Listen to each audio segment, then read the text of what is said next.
எல்லாருக்கும் வணக்கங்க. இன்றைக்கி என்ன பார்க்க போகிறோங்கன்னா, அரிசி மாவு போண்டாங்க.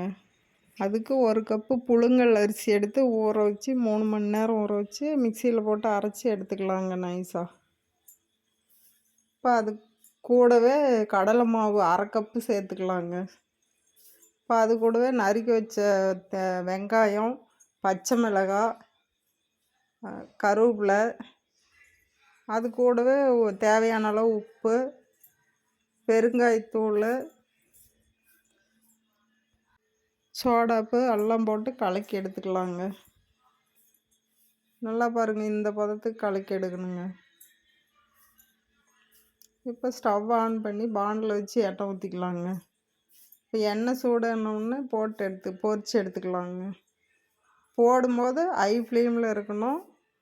போட்ட உடனே இப்படி மிதந்த உடனே லோ ஃப்ளேமில் வச்சுக்கணுங்க. லோ ஃப்ளேமில் வச்சா தான் அந்த நல்லா செவந்து வரும். போண்டா கருகாமல் செவந்து வருங்க. இப்போ பாருங்கள், சூப்பராக மிதந்து இப்போ ப்ரௌன் கலராக ஆயிடுச்சுங்க. சூப்பராக வந்துருச்சு.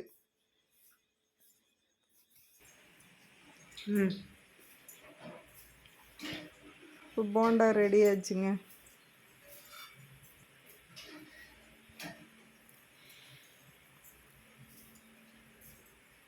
புழுங்கல் அரிசி மாவு போண்டா சூப்பராக இருக்குங்க.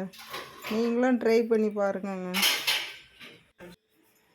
பாருங்க, சூப்பராக ரெடி ஆயிடுச்சு. அப்புறம் என்னங்க, வாங்க சாப்பிட்லாம். அடுத்த வீடியோவில் சந்திக்கலாம்.